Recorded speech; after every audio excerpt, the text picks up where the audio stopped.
중국 경제 내년에는 어떤 이슈가 주목되고 어떤 흐름으로 이어갈지 짚어보도록 해야 될 것 같은데요. 내년에 뭐 주목해야 되는 이슈, 제일 우리가 뭐부터 봐야 될까요? 두 가지인 것 같아요. 하나는 내년에 20대 회의가 있고요. 20대가 회의가 있다라는 거는 중국의 그 공산당 정수기가 새로 지금 선정이 되니까. 근데 어쨌든 시진핑 주석이 계속 한다고 하니까 시진핑 주석의 입장에서는 경제 안정성이 가장 중요할 거예요. 그리고 시장의 안정성이 가장 중요하니까 주식시장이 너무 그 형편이 없으면 자기가 연임하는데 굉장히 불편한 현실이니까 내년에는 주식시장이 의외로 올해는 별로 그렇게 뭐 크게 좋지는 않았지만 내년에는 좀 기대할 수 있는 것 같고요.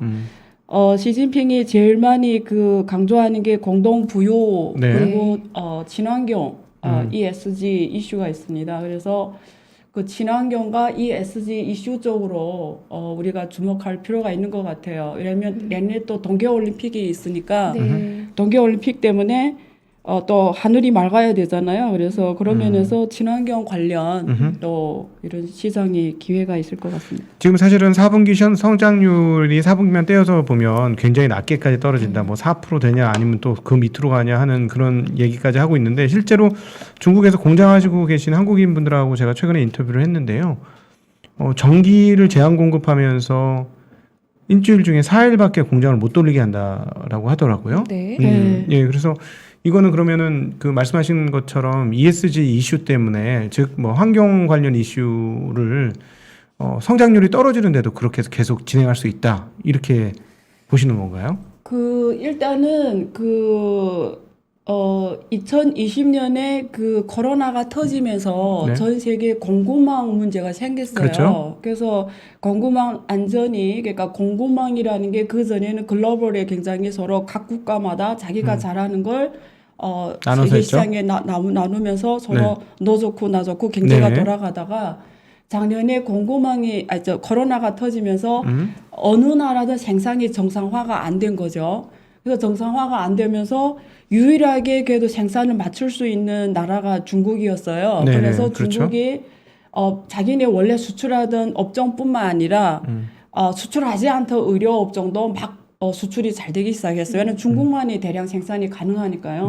그래서 사실 그러면서 반도체라든가 그리고 원자재라든가 그러면 이런 것들이 부족해지기 시작했어요. 왜 부족해졌냐면 코로나가 터지니까 생산업체 입장에서는 이 경제가 불확실하니까 사람도 많이 잘라버리고 이 생산 계획을 잡을 수가 없는 거죠. 이 경제가 어떻게 돌아가는지가 이게 예측이 안 되니까 그러니까 사람을 잘라버리고 이렇게 안전한 모드로 갔는데 2021년에 들어와서 경제가 너무 또 생각 밖으로 수요가 높아진 거예요. 그런데 이 공급하는 기업의 측면에서는 그걸 짧은 기간에 그 생산을 맞출 수가 없는 거예요. 그러다 보니까 2021년의 특징은 뭐였냐면 모든 게 부족한 시대가 돼버린 거예요. 그중에 원자재도 부족했고 특히 석탄이 부족하면서 중국은 전기 공급량도 지금 발생했고요.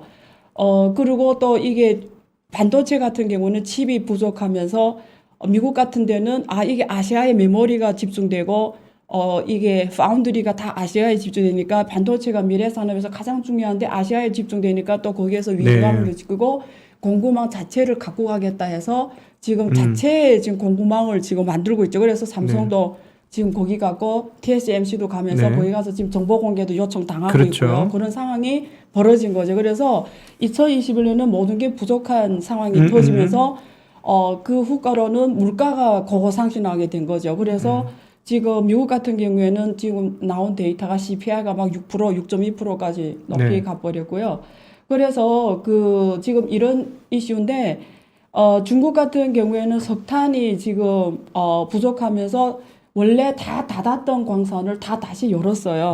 그래서 중국은 석탄 부족한 나라 아니에요. 주로 전체 에너지 76%를 석탄으로 하는데 원래는 구조조정하겠다고 해서 이렇게 환경 에너지를 친환경 에너지로 바꿔가게 돼서 석탄 광산을 다 닫았다가 최근에 석탄 대란이 오면서 다시 다 열었어요. 그래서 석탄 공급을 지금 다시 확장시키게 됐어요. 그러다 보니까 이번에 COP26이라 해서 유엔 기후변화 협약 198개 나라가 회의를 하는데 196개 나라가 회의를 하는데 이번에 인도하고 그 중국이 원래는 이번 영국에서 글라스고에서 열린 네. 회의에서는 석탄을 폐지하는 걸로 이렇게 단계적으로 폐지하는 걸로 되어 있는데 중국하고 인도는 폐지하지 말자. 네. 폐지는 안 된다. 단계적으로 감축은 된다. 이렇게 이번에 반대함에 나오면서 올해 그 목표를 폐지해서 단계로 바꿨거든요. 네네네. 그래서 네. 석탄이 역시 중국에서는 주요한 에너지로 올라오다 보니까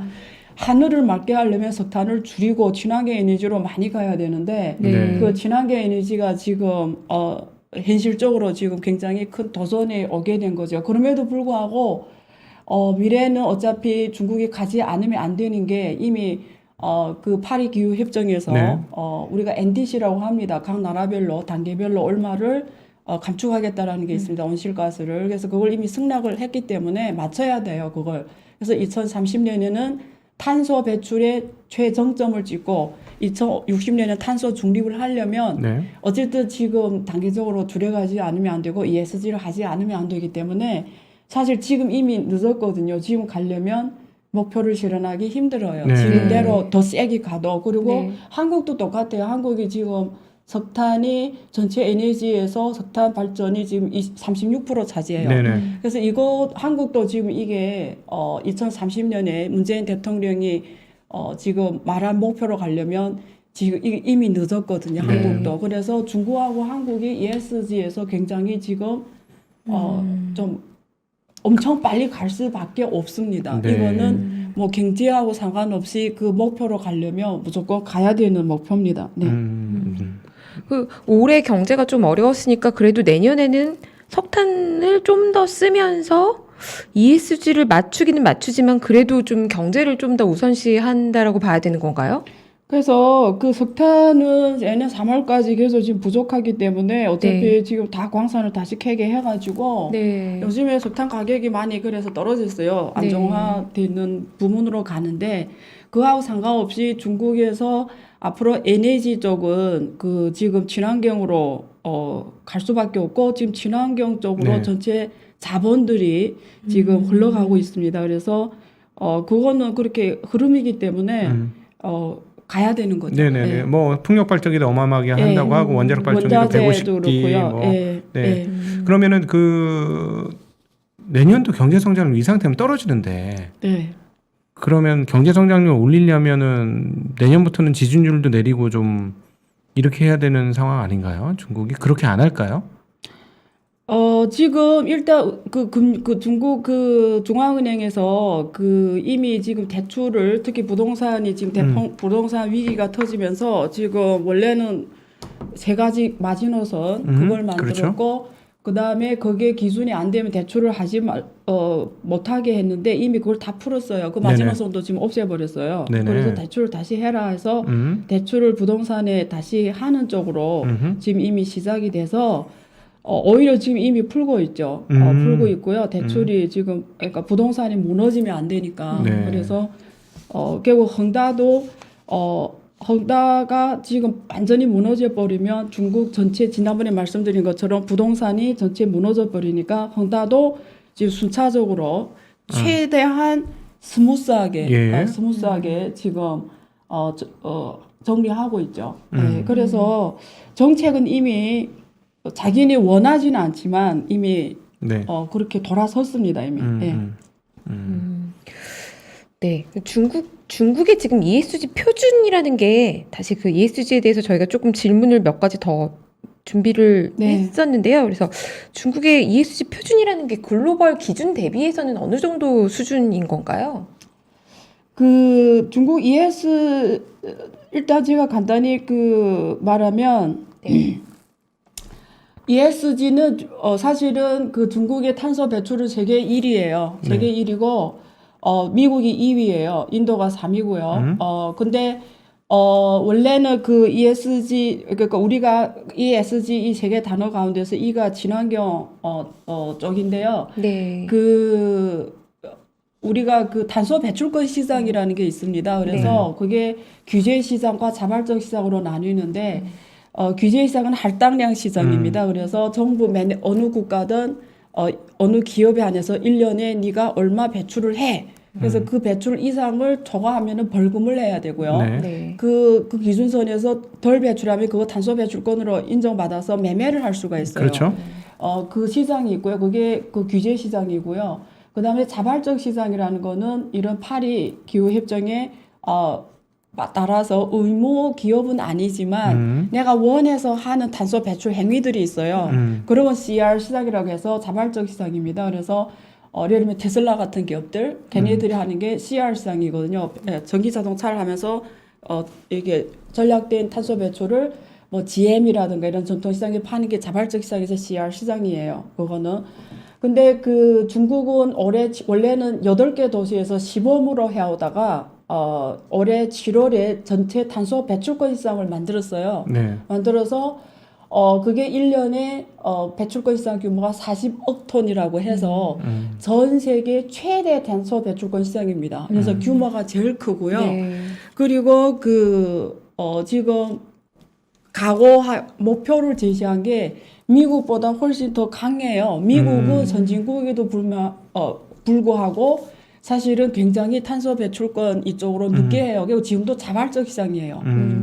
선진국인데 규제 의무 시장이 아니에요. 자기네는 그거 안 해요. 그래서 자발적 시장이에요. 그래서 선진국임에도 불구하고 유럽처럼 의무국이 아닌 나라가 미국이거든요. 그래서 네. 미국은 지금 몇 개 도시만 해요. 네. 그래서 네. 그 중에 시카고 기후 거래소라고 해서 CFI라고 해서 거기서 탄소 배출권을 거래하고 있고요. 그런 면에서 보면 사실 중국은 지금 엄청나게 발전 도상국임에도 불구하고 엄청나게 지금 하고 있죠. 사실은 네. 시장도 지금 이제는 세계 최대 탄소 배출권 거래성이 만들어졌고요. 이미 네. 만들어져서 거래가 되고 7월 있는 거예요. 16일부터 이미 시작이 됐습니다. 시장 규모가 어느 정도로?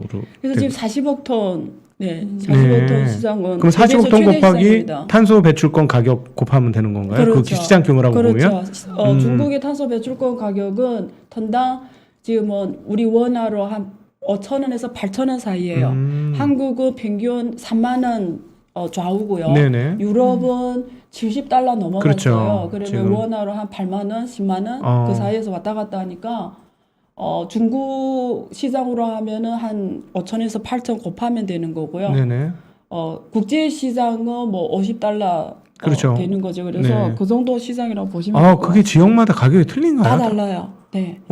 저 동남아 같은 경우에는 탄소 배출권이 뭐 1,000원, 2,000원? 지역마다 달라요. 발전 도상국에 있는 나라일수록 탄소 배출권이 싸죠. 네. 그런 왜냐면 거는 그게 비싸 버리면 네. 기업들이 코스트가 확 올라가 버리니까 기업들의 경쟁력이 잃고 파산하죠, 기업들. 비용이니까. 그걸 뭐 외국에다 팔고 이럴 수도 있는 건가요? 원래는 외국에 팔 수 있어요. 팔려면 유엔의 FCC 네. 그 기후 변화 협력 거기서 인정을 받아야 돼요. 인정받은 걸 우리가 보통 CDM 시장인데 선진국이 우리 교토 기정선에서 의무국으로 된 국가들이 있어요. 그게 네. OECD 국가들하고 그 다음에 유럽 국가들하고 이렇게 그 국가들이 발전도상국에 가서 탄소 절감 행위를 하면 그게 유엔에서 인정을 받아서 CR이라는 탄소 배출권으로 돼요. 네. 그거는 글로벌 시장에서 팔 수가 있어요. 근데 지금까지는 그게 그 원칙이 뭐냐면 예를 들면 한국이 저 베트남에 가서 내 탄소 배출 절감 행위를 했다 이러면 네네. 그 한국이 갔기 때문에 그게 한국의 CR로 돼요. 네. 한국. 그래서 지금까지 그게 한국에 와서 이렇게 한국 시장에서 팔려요. 네. 한국 거로 인정이 돼요. 그리고 유럽 국가가 베트남에 가서 했다면 또 유럽의 CR로 잡히고 네. 그다음 미국이 가서 했다면 미국의 CR로 잡혀요. 그래서 자국 내에서 보통 그게 사고 팔고 하는데 네. 아직 이렇게 국가 간의 그게 국제 거래로 마음대로 자유롭게 하는 시장이 지금 만들어 안 됐어요. 근데 앞으로는 방향이 만들어지는 게 큰 방향이죠. 국제적으로도 시장이 왔다 갔다 하면 그래야 진짜 기후 변화를 변화시킬 수가 있습니다. 그러면 어떤 게 가능하냐면 예를 들면 한국이 3만 원이지만 유럽이 10만 원이면 한국인은 탄소 배출권 사가지고 유럽에 팔면 되잖아요. 네. 그러면 그 차익을 볼 수가 있기 때문에 투자 차익이 나오는 거죠. 그래서 앞으로는 탄소 배출권이 개인 투자자들이 투자 자산으로 될 거예요. 네. 예, 그래서 좀 지금 먼저 가는 사람들은 탄소 배출권 지금 다 사놓고 있어요. 네. 미리. 왜냐면 어차피 올라가게 돼 있거든요. 개인이 가격이. 살 수 있어요? 한국은 안 돼요. 네. 근데 중국도 그렇고 유럽도 그렇고 개인들 다 참여하게 해놨어요. 그래서 그런 데서 똑똑한 사람들은 지금 탄소 배출권을 다 미리 사놓고 있는 거죠. 그렇다면은 아까 60억 네. 톤이라고 말씀하셨으면 아마 40억 중국의 톤. 탄소 배출권이 가격은 낮지만 네. 시장 규모로 따져보면 유럽이나 다른 나라에 비해서 사이즈가 상당히 클 수 있겠네요. 어디 클 수밖에 없죠. 예, 왜냐면 중국. 세계 1위 탄소 배출 국가니까 예. 자체가 세계에서 2위로 탄소 배출하는 국가니까 얼마나 시장이 크겠어요. 네. 그리고 저기 또 단계별로 그 2030년에 탄소 최고치를 찍고 정점을 찍고 줄여야 되니까 네. 그다음에 2060년에는 탄소 중립이라는 게 뭐냐면 사고 팔고가 같아 배출하는 양과 없애는 양? 없애는 양이 절감하는 양이 같아서 실제는 넷 네. 탄소 배출이 0이 된다라는 거예요. 네. 그래서 사람들이 이런 질문 제가 요즘에 탄소 배출과 NFT 하잖아요. 네. 그래서 사람들이 아니 2060년, 2050년 탄소 중립이면 탄소 배출이 없는데 그 장사가 없어지지 않냐 이런데 네. 반대죠. 그때 탄소 중립을 해야 되니까 오히려 누구나 다 탄소 배출권을 거래를 해야 되는 거죠. 그래야 내가 그건 국가적으로 순 탄소 배출이 0이지만 네. 네. 우리 기업 입장에서는 탄소 배출이 많을 수밖에 없고 네.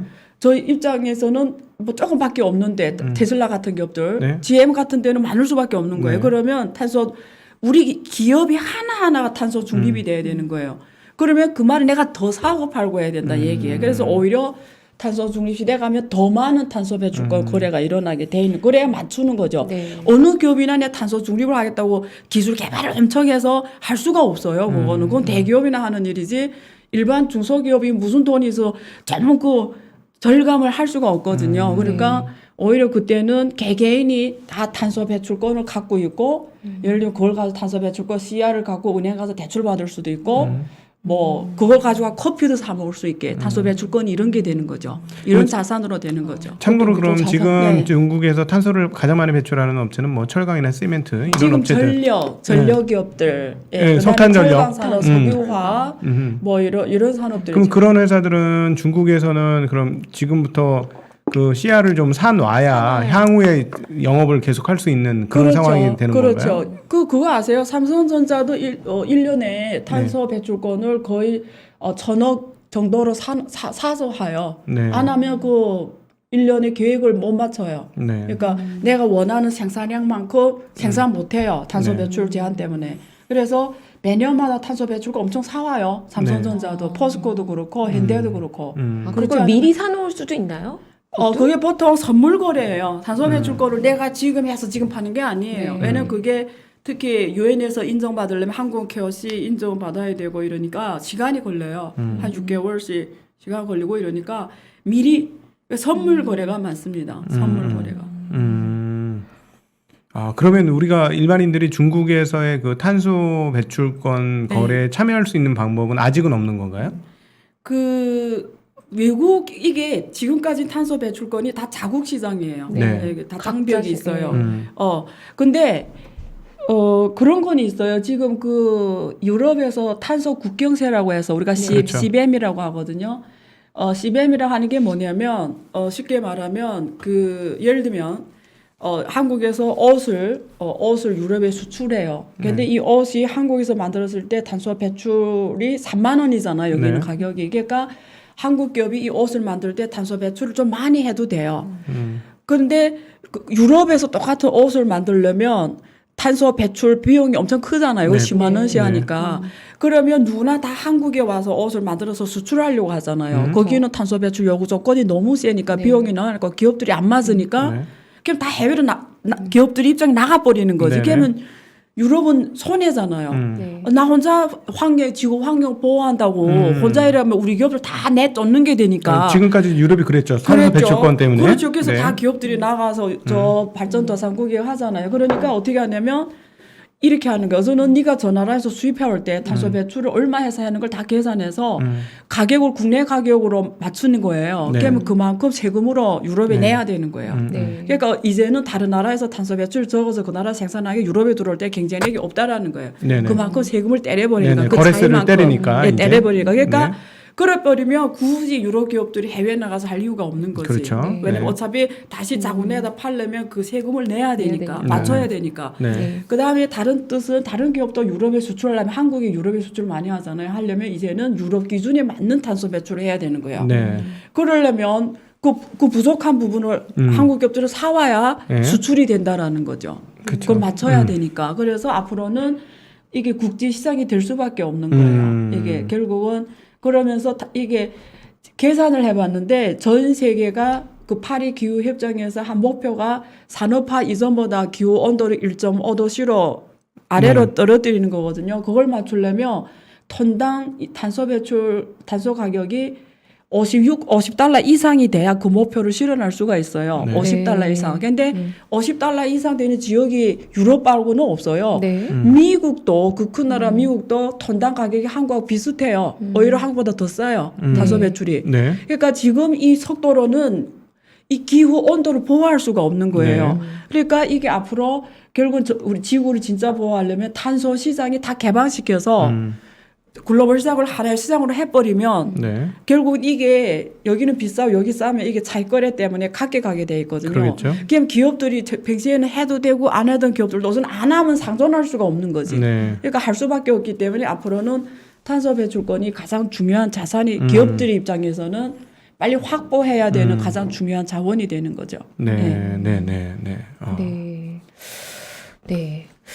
그 미중 갈등이 계속 이 되면서 네. 뭐 ESG가 좀 표준에 못 미치면 네. 중국 기업의 투자 제한을 요구할 수 있다. 뭐 이런 가능성도 있을까요?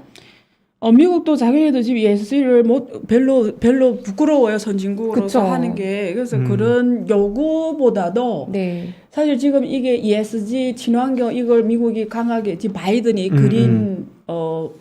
그린 아메리카를 만든다고 해서 어쨌든 그린이라는 개념을 들고 나왔잖아요. 그래서 배터리 산업이라든가 전기 자동차 이런 산업을 지금 엄청 육성하려고 하고 키우려고 하는데 이게 우리가 크게 생각하면 이게 사실 국제 질서 싸움이에요. 보세요. 인터넷 세상이 오면서 쉽게 말하면 미국이 2차 세계대전을 거쳐서 글로벌 패권 국가로 성장했어요. 그리고 달러 기준 통화가 이루어졌고 석유 달러가 되면서 전 세계를 통치했단 말이죠. 통치하는데 중국이라는 나라가 2001년에 WTO에 가입을 하면서 세계 생산 공장이 됐어요. 네. 근데 처음에는 쟤네들 부가가치 낮은 걸 파니까 해피했죠 서로. 세계적 물가도 올라가지도 않고 네. 자기네는 달러만 찍어내면 됐고 월급도 높으면서 저물가 속에 살아갈 수가 있었죠. 근데 이제 이게 공급망이 이렇게 얽히고 설키고 이러다 보니까 중국은 그 기술은 없지만 중국이 생산 안 하면 세계가 멈춰서게 된 그렇죠. 거예요. 그러니까 전 세계 질서가 어떻게 됐냐면 미국은 거신 기술 그리고 인터넷 중심으로 세계를 이게 딱 붙잡고 있고 구글이라든가 아마존 이런 페이스북 이런 애들이 빅테크 기업에서 세계에서 절대 권위자고 중국은 제조 공장으로서 이제는 공급망에서 중국을 대체할 수 나라가 없는 측면에서 힘이 굉장히 커졌고요. 네. 이번에 또 코로나 때문에 증명이 됐고 그다음에 유럽이 사실은 질서를 잃었어요. 유럽은 거기서 위치가 없었어 솔직히. 네. 유럽은. 네. 그래서 유럽이 가만히 생각해 보니까 내가 여기서 목소리를 높이고 먼저 갈 수 있는 게 환경 문제였던 거예요. 네. 그러니까 유럽은 이 파리 기후 협정이라든가 그 전에 교토 이동서 이런 환경 문제를 가지고 국제 질서 속에서 자기네 선도 위치를 갖고 가려고 했던 거예요. 네. 그래서 이 친환경 이슈에 들어오면 유럽이 제일 먼저 가고 이런 미래 친환경 산업에서는 유럽이 제일 기술적이라든가 시장 규모라든가 모든 게 제일 빨리 갔어요. 네. 그래서 이게 근데 앞으로 탄소 국경세가 나오면 이게 전 세계 무역 질서가 다 바뀌어요. 네. 왜 바뀌냐면 원래 중국에서 수입했던 것들이 중국이 그걸 못 맞추잖아요. 그럼 수출할래도 못 하는 거예요. 네네. 아무리 못 맞추게 깨면 중국에서 원래 수출하던 거 한국에서 수입해 갈 수도 있는 거지. 그렇지. 그러면 국제 이 무역 질서가 변하게 돼 있어요. 그렇죠. 그러니까 국제 무역 질서가 변하는 일이 지금 일어나고 있는 거죠. 그래서 그런 면에서 중요한 거고요. 그리고 지금 국제 질서를 크게 변하게 하는 것 중에 하나가 지금 탄소, 친환경 문제가 있고요. 그다음에 메타버스라는 개념이 있습니다. 네. 예, 오늘은 그 주제하니까 풀지는 않겠는데 어쨌든 이러면서 국제 관계가 지금 변해가고 있는 거죠. 그래서 그 하나만 말씀드리면 예를 들면 바이든 같은 경우에 지금 삼성하고 뭐 TSMC 거기다 오게하고 막 이러는데 만약에 한국에 이 배터리가 없으면 네. 미국의 이 전기차가 돌아갈 수가 없지. 그린이들은 할 수가 없어요. 네, 네, 네. 네, 한국에 완전히 의존해요. 그래서 이제는 석유 오펙이 아니라 사실 배터리 오펙이 돼버렸어요. 네. 한국, 일본, 중국 네. 이런 나라들이 지금 되게 세게 됐고 앞으로는 석유가 필요 없고 전기자동차로 가면은 배터리가 핵심이기 때문에 이 배터리를 장악한 이 나라들이 오펙이 네. 되는 거예요. 그렇죠. 새로운 힘이 균형이 되는 거죠. 네. 그래서 미래 힘의 균형 질서가 지금 친환경이라는 이슈 속에서 변해간다라는 거예요. 힘이 네. 파워가. 네. 그전에는 석유를 중심으로서 힘이 파워가 이렇게 있었는데 이제는 그게 친환경으로 가면서 이제 힘이 파워가 다르게 생겨버리는 거야. 네. 그러면서 질서도 변하는 거죠. 국제 질서가. 생각해봐요. 앞으로 석유를 다 안 쓴다고 생각해봐요. 네.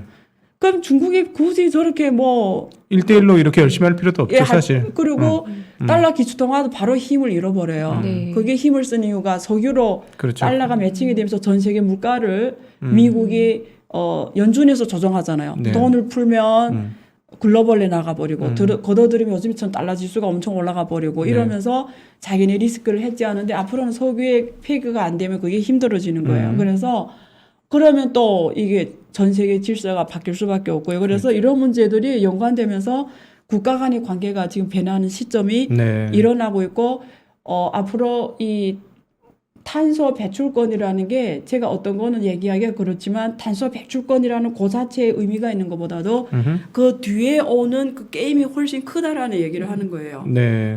네. 그리고 우리가 그런 GDP 예를 들면 중국 같은 경우는 GDP 성장률이 6%라는데 네. 사람들이 믿지를 않잖아요. 중국 데이터에 대해서. 근데 탄소 배출권을 하면 그런 데이터를 다 정확하게 나올 수밖에 없어요. 네. 속일 수가 없어요. 탄소 배출권이. 네. 왜냐면 이거 탄소 배출권이 어느 만큼 생산하는 어느 만큼 나오는 게 다 정확하잖아요. 네. 네. 그렇죠. 그러니까 탄소 배출권 데이터로 실제 경제 데이터가 가장 정확할 수가 있는 거죠. 네. 네. 네. 그러니까 그러면 그 데이터를 유엔에서 지금 이게 글로벌 아까 COP 이번에는 26이지만 내년에 27이 어쨌든 그 198개 나라들이 다 해야 되잖아요. 의무적으로. 네. 그렇죠. 지금. 그러면 그 데이터만 갖고 있어도 사실은 전 세계 진짜 경제 데이터를 갖고 있게 되는 거고 네. 전 세계 질서를 새로 짤 수가 있는 거죠. 그러니까 이거는 탄소 배출권은 하나의 새로운 그 자산으로 떠오르고 있다는 얘기를 네. 하고 있는 거예요. 네. 아, 그러면 우리 일반인들이 탄소 배출권에 어떻게 향후에 어떻게 준비를 해서 어떻게 접근하면 좋을까요? 일단 기업들 투자 제가 오늘 사실은 기업을 그러니까 이렇게 생각하시면 돼요. 여기까지 정리하면 뭐 오늘 방송 출연값을 다 한 것 같은데 원래 준비한 내용이 더 너무 많습니다. 많은데 제가 지금 시간을 너무 네. 여기 와서 네. 대기를 하는 바람에 네. 제가 사실 이게 상태가 별로 안 좋아요. 네네. 그래서 요약으로 나가시죠. 네. 그 투자자 입장에서 그 뭐 어쨌든 듣는 분들이 투자자들이 있으니까 네. 앞으로 이 탄소 중립 시대 투자 그 흐름을 잡아야 되잖아요. 네. 개인들 입장에서 크게 네 가지로 방향 잡으시면 돼요. 네.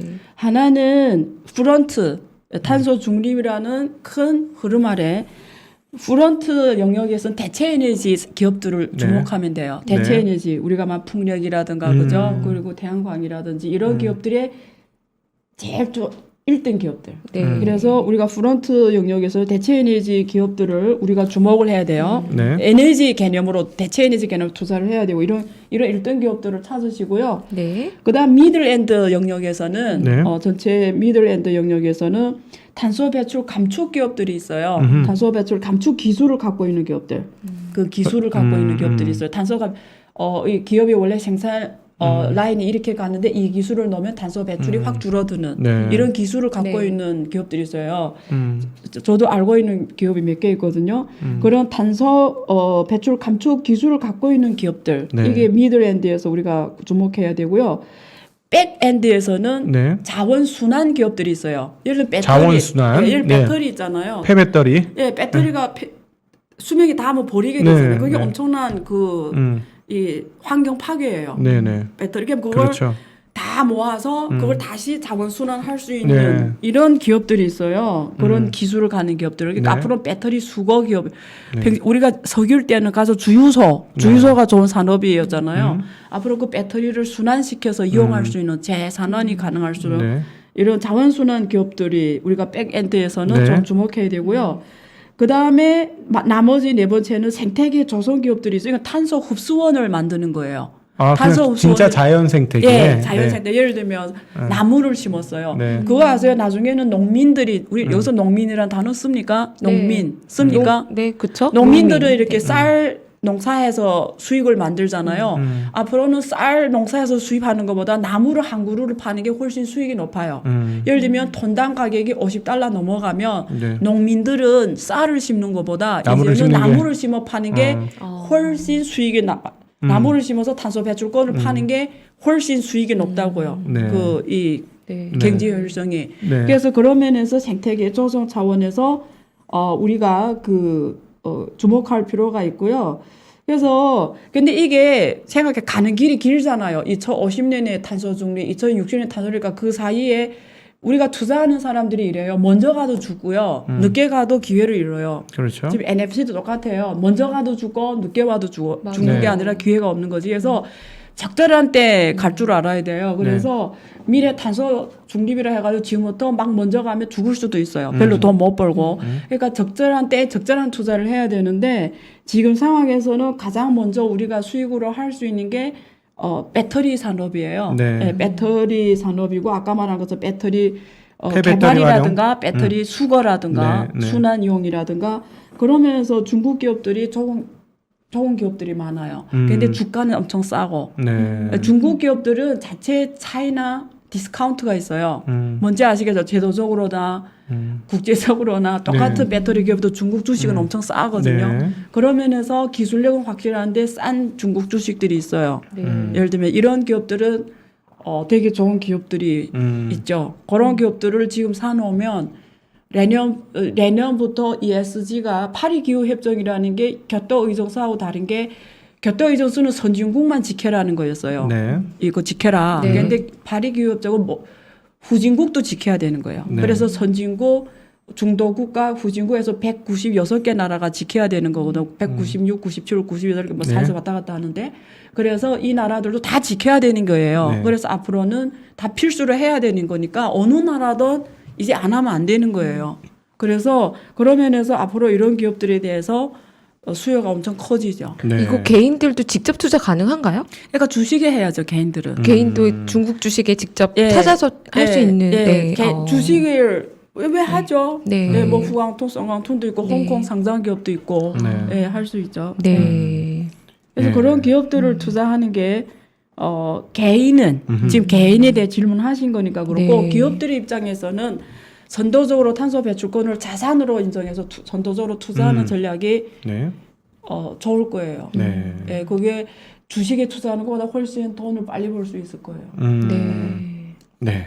아, 오늘 네. 짧은 시간이지만 이렇게 네. 열정적으로 ESG의 상황들에 대해서 그리고 탄소 네. 배출권 상황에 대해서 저희가 제대로 몰랐던 거에 대한 이해 그 지평을 좀 넓혀주신 것 같습니다. 앞뒤 배경 설명도 너무 잘해주신 데다가 마지막에 네. 이 네 가지 이 기억해야 될 부분 그 교수님 힘들게 설명해 주셨으니까 제가 다시 한번 요약해 드릴게요. 첫 번째, 프런트, 대체 에너지 기업, 네. 태양광, 풍력, 에너지 1등 기업에 투자하자. 네. 두 번째, 미드랜드, 네. 그래서 탄소 배출의 감축 기술을 가진 기업. 네. 세 번째는 백엔드, 저 틀릴까봐 지금 긴장하면서 읽고 있어요.